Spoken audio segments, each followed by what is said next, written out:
At the end of the fields, beside the road, there stood the house of Gafur the weaver. खेत ख़त्म होने पर सड़क किनारे पर वहाँ एक गफूर का घर था जो कि एक जुलाहा था। वीवर का मीन्स होता है कपड़े बुनने वाला, जिसको जुलाहा कहा जाता है। Now that the mud wall were in runs, उसके घर की जो मिट्टी की दीवारें थी वह पूरी खंडहर हो चुकी थी, पूरी नष्ट हो चुकी थी। The courtyard touch the public highway, उसके घर का जो आंगन था वह लगभग पब्लिक हाईवे यानी कि बाहर सड़क को टच करता था। And the inner privacy was throne on the mercy of the passers bye, और अंदर की जितनी भी प्राइवेसी थी यानी कि अंदर जो भी काम होता था वो वहाँ से निकलने वाला कोई भी राहगीर जो था वह देख सकता था। Hey Gafoor, is anybody in, called out Tarak Ratna. Tarak Ratna आवाज़ लगाता है कि अंदर कोई है, गफूर अंदर कोई है क्या। Standing in the shade of a tree by the roadside, सड़क किनारे वह एक पेड़ था, उस पेड़ के नीचे खड़े होकर के तारक रत्न आवाज़ लगाता है कि अंदर कोई है क्या। What do you want, father is down with fever, answered Gafoor's little daughter. Gafoor की जो छोटी बेटी थी अंदर से आवाज़ देती है, अंदर से जवाब देती है कि तुम्हें क्या चाहिए, पिताजी को बुखार आ रहा है। और उस गफूर की बेटी की जो एज है वह लगभग 10 साल की थी। अपेयरिंग एट द डोर, वह दरवाजे पर आकर के तारक रत्न को जवाब देती है कि तुम्हें क्या चाहिए, पिताजी जो है वह बीमार है।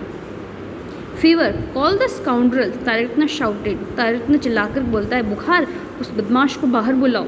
The noise brought Gafoor out shivering with fever, और ये आवाज़ सुनकर के गफूर बाहर आ जाता है और वह बुखार के अंदर कांप रहा था। A bull was tied to the old acacia, acacia यानी बबुल का पेड़, that leaned against the broken wall. एक बबुल का पेड़ था, वहाँ पर एक बुल को बांधा हुआ था और वह एक टूटी हुई दीवार के सहारे खड़ा था।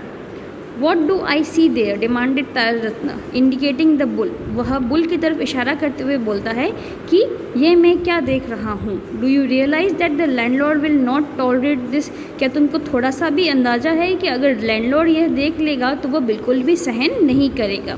His face was crimson with indignation and the heat of the sun, उसका जो चेहरा था वह घृणा और सूरज की गर्मी से पूरा लाल हो पड़ा था। It was to be expected that his work should be hot, his word should be hot and harsh, और यह एक्सपेक्ट किया जा सकता था, उसके जो शब्द है वह बड़े ही हॉट और हार्श यानी कठोर थे। But Gafoor simply looked at him, लेकिन गफूर उसको बड़े ही सिंपली तरीके से देखता है। Unable to follow the import of his words, लेकिन उसके जो शब्द है उनको फॉलो नहीं कर सकता था। Well said Tarak Ratna, I saw it tied there in the morning and it's still there, वो बोलता है कि मैं जब सुबह यहाँ से गुजरा था तब भी मैंने इसको यहीं बंधा हुआ देखा था और यह अभी भी यहीं बंधा हुआ है। If the bull die your master will flay you alive, कि यदि ये बुल मर गया तो तुम्हारा जो मालिक है यानी कि जो ज़मींदार है वो तुमको जिंदा मार डालेगा, जिंदा ख़त्म कर देगा। What shall I do father, I am helpless, Gafoor बोलता है कि फादर मैं क्या करूँ, मैं तो हेल्पलेस हूँ, मैं असहाय हूँ। I have had fever for the last few days, मुझे पिछले कुछ दिनों से बुखार आ रहा है। I can't take him out to graze यानी चराना, कि मैं इसको बाहर चराने के लिए भी नहीं लेकर जा सकता। आई फील सो इल, मैं बहुत ही बीमार महसूस कर रहा हूँ।